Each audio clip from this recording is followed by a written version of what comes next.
کہ ہمارا لیڈر جو ہے وہ سچا آدمی ہے، ہو سکتا ہے اس کو زرداری صاحب اور میاں صاحب جیسے سارے داؤ پیش نہ آتے ہوں، ایک داؤ پیچ سے صحیح آتا ہے، کرپٹ آدمی کو اور مافیا کے بندے کو زمین پہ کیسے لٹانا ہے، یہ کام عمران خان کو بہت اچھا آتا ہے، اور اسی کام کے لیے ہم آئے ہیں۔ اور جتنا آپ بھاگ جائیں یہاں سے تو بھاگ گئے ہیں، میں اس انتظار میں ہوں کہ انشاءاللہ سیاسی میدان سے آپ کب بھاگیں گے۔ آپ میں مشتاق گریبان ہیں، یہ تمہاری محبت میں نہیں اکھٹے، یہ حب پاکستان، حب عوام میں یہ لوگ نہیں اکھٹے، یہ بغض عمران خان میں اکھٹے ہیں۔ ان کو پتا ہے کہ عمران خان جو ہے باری پوری کر گیا تو سیاست سے ان کا مکمل جو ہے ناطقہ بند ہونے لگا، ان کا کریا کرم ہونے لگا، سیاسی خاتمہ ہونے لگا، آپس میں ان کی لڑائی ہوتی ہے، آپس میں ان کی گالم گلوچ ہوتی ہے، مارا ماری ہوتی ہے، لیکن جب ایماندار تھانے دار آ جائے پھر یہ سب شیر و شکر ہو جاتے ہیں، پھر آپس میں گتھم گتھا جو ہوتے ہیں وہ گلے ملنے شروع ہو جاتے ہیں، گھابے شروع ہو جاتے ہیں۔ کہاں گئے وہ لوگ جو کہتے تھے کہ پیٹ پھاڑ کے پیسے نکالیں گے؟ تھوڑی شرم تو آئی ہوگی محترم شہباز صاحب، جب آپ نے محترم زرداری صاحب کو گلے لگایا اس دن، یاد تو کچھ آیا ہوگا، کوئی سخت باتیں کی تھی آپ نے، کسی کا پیٹ پھاڑنا تھا، کسی کے پیسے نکالنے تھے، اور کوئی میں سمجھتا ہوں اس پاکستانی قوم کو مزید الو بنانا ہم بند کریں۔ قوم کو پتہ ہے کہ قوم کے خوابوں کے لٹیرے کون ہیں، جو لیڈر ہوتا ہے وہ ڈٹ جاتا ہے، جناب ڈپٹی چیئرمین صاحب، لیڈر جو ہوتا ہے وہ 130 دن کھڑا ہوتا ہے، ڈی چوک میں کھڑا ہوتا ہے، 130 دن کھڑا ہوتا ہے، مارے کھاتا ہے، جیلیں سوکھتے برداشت کرتا ہے، دوڑتا نہیں ہے۔ میں اتنا خوفناک ہوں، میں اتنا ڈرانے والا ہوں، میں یہاں پہ کوئی گالی دیتا ہوں؟ اگر کوئی سابق وزیراعظم کا بیٹا ہے جو اربوں پتی کھربوں پتی ہے، جو پاکستان کے پیسوں پہ بار عیاشی کر رہا ہے، ہوگا اس سے سوال، جواب بھی لیا جائے گا، پاکستان بلایا بھی جائے گا۔ جتنا بھاگ سکتے ہو پاکستان سے بھاگ لو، ایک دن آؤ گے تو صحیح۔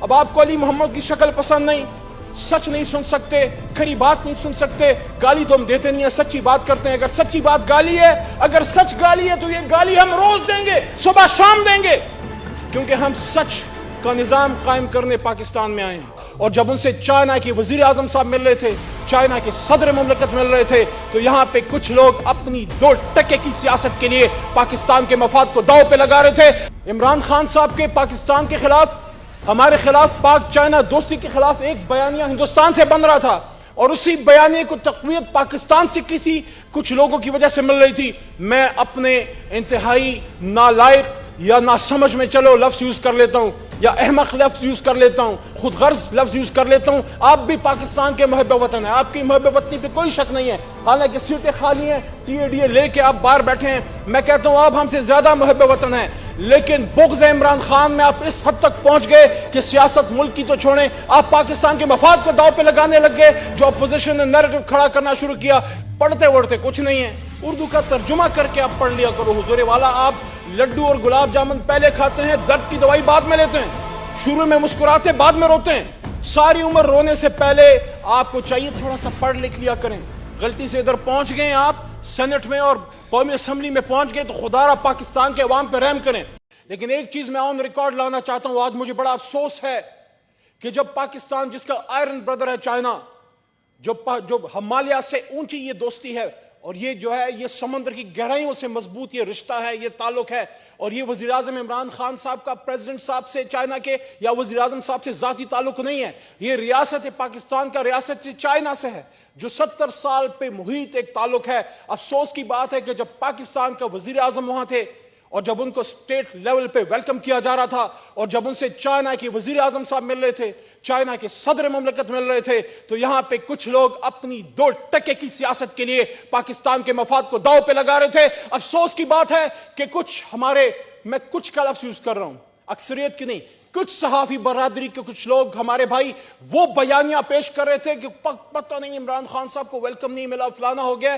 جب وہ اس میچ کے لیے بیٹھے اس کو دیکھ رہے تھے تو تمام جتنے بھی ہیڈ آف سٹیٹس آئے ہوئے تھے، چائنا میں کرونا ریسٹرکشنز کی وجہ سے سب کو ایک ڈسٹینسنگ کی وجہ سے بیٹھنا پڑ رہا تھا، اس وجہ سے احتیاط ہو رہی تھی، لیکن جس اسٹیٹ لیول پہ ان کا ویلکم ہوا جناب عمران خان صاحب کا، ہمیں یہ افسوس ہے کہ ایک بیانیہ ہندوستان سے بن رہا تھا، عمران خان صاحب کے پاکستان کے خلاف، ہمارے خلاف، پاک چائنا دوستی کے خلاف ایک بیانیہ ہندوستان سے بن رہا تھا، اور اسی بیانیے کو تقویت پاکستان سے کچھ لوگوں کی وجہ سے مل رہی تھی۔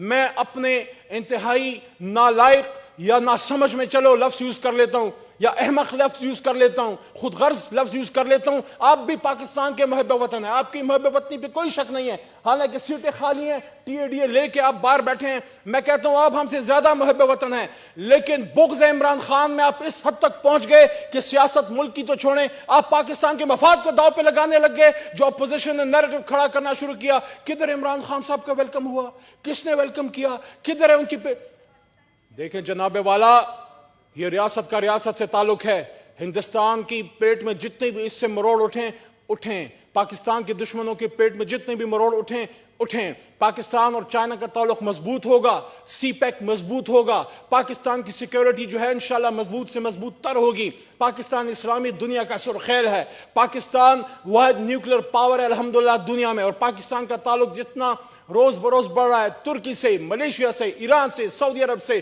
یو اے ای پہ مشکل صورتحال آئی، پاکستان اور عمران خان اور ہماری پاک فوج، پوری پاکستانی قوم کھڑی ہے، سعودی عرب کے ساتھ کھڑی ہے، یو اے ای کے ساتھ کھڑی ہے، انشاءاللہ Pakistan is an emerging power۔ لیکن آج مجھے بڑا عجیب لگا، ان کرسیوں پہ یہ تھوڑا سا کتاب نہیں پڑھتے تو رضا ربانی صاحب سے ہی سیکھ لیں، وہ تھوڑے ان میں سے پڑھے لکھے ہیں، ظاہر ہے وہ اس چیئر کو چلا چکے ہیں، بڑی عجیب آج منطق سامنے آئی کہ علی محمد کھڑے ہو کے جواب دے رہا ہے، وہ تھوڑا کاغذ ہی پڑھ لیا کرو، آپ میں مسئلہ پوزیشن میں ڈپٹی چیئرمین صاحب ان میں کیا ہے، پڑھتے وڑھتے کچھ نہیں ہے، اردو کا ترجمہ کر کے آپ پڑھ لیا کرو۔ حضور والا آپ لڈو اور گلاب جامن پہلے کھاتے ہیں، درد کی دوائی بعد میں لیتے ہیں، شروع میں مسکراتے بعد میں روتے ہیں، ساری عمر رونے سے پہلے آپ کو چاہیے تھوڑا سا پڑھ لکھ لیا کریں۔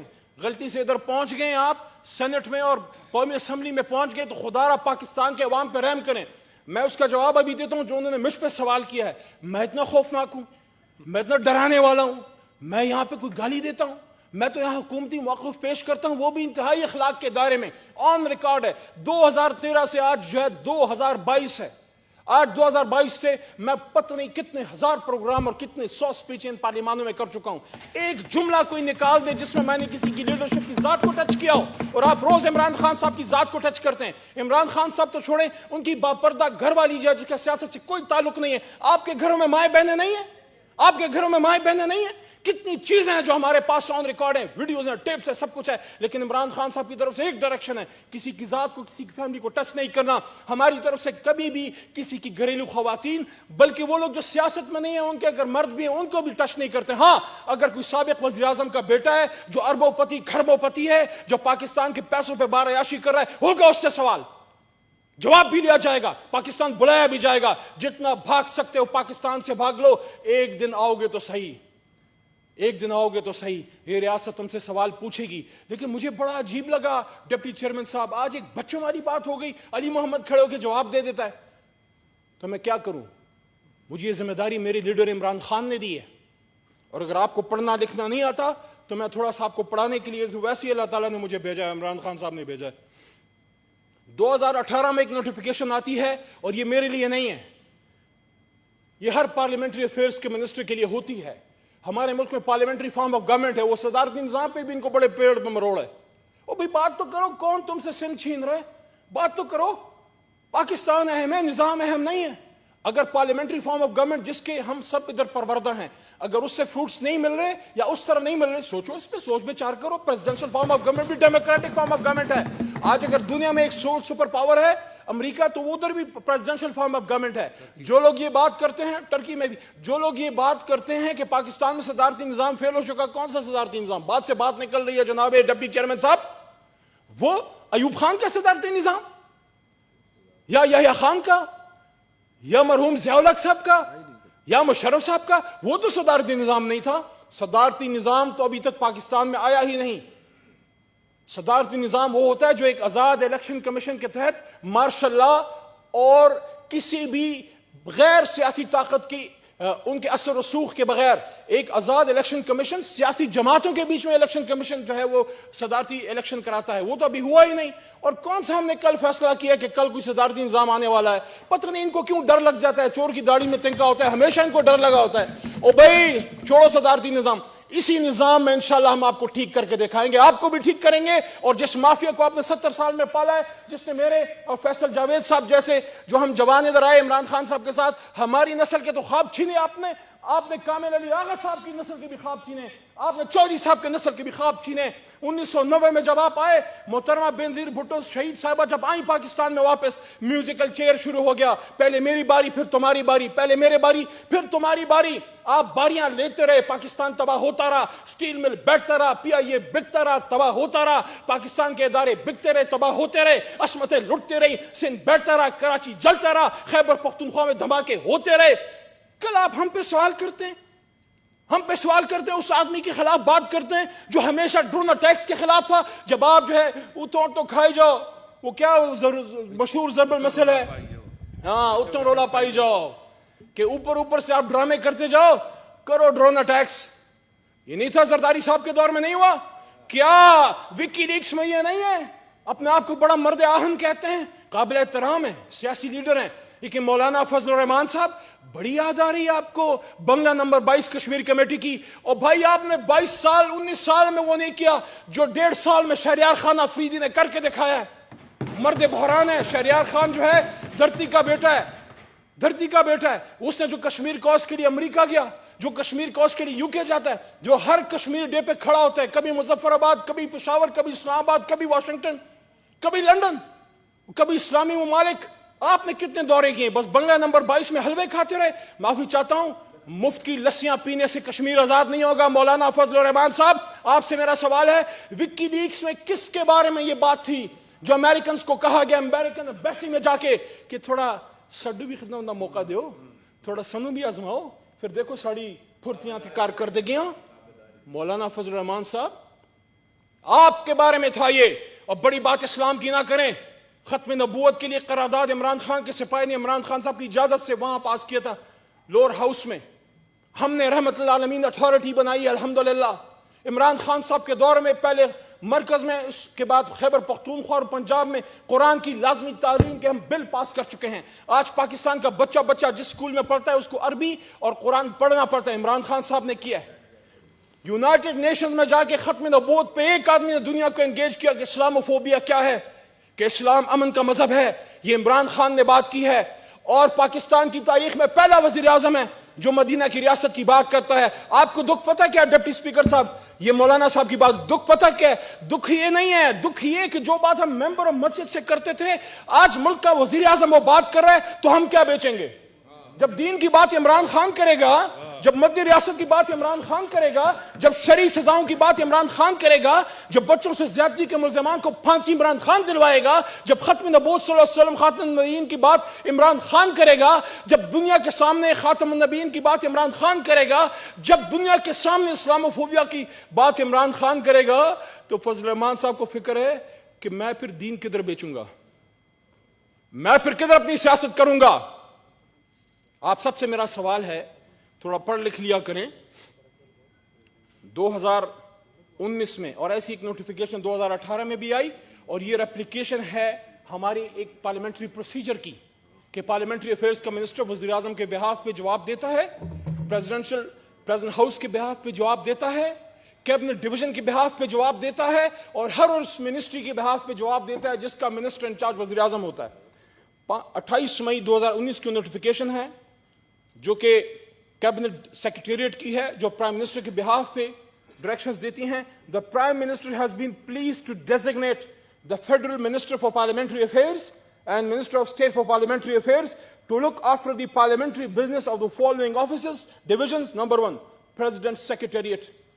تو کیا صدر صاحب ادھر آ کے خود جواب دیں گے؟ ظاہر ہے میں نے جواب دینا ہے. پرائم منسٹرز آفس, ظاہر ہے وہ بھی آتے ہیں, آئیں گے, لیکن پرائم منسٹر صاحب جب اویلیبل نہ ہو, مجھے بتائیں نا میاں صاحب کتنی بار آئے, مجھے بتائیں نا میاں صاحب کتنی بار انہوں نے جواب دیے. میاں صاحب تو پردہ فرما گئے تھے جب وزیر اعظم تھے, عوام سے نہیں, عوام سے تو تھے ہی تھے, اپنے وزراء سے بھی پردہ فرما گئے تھے. 8-9 مہینے تو کابینہ کی میٹنگ نہیں ہوتی تھی.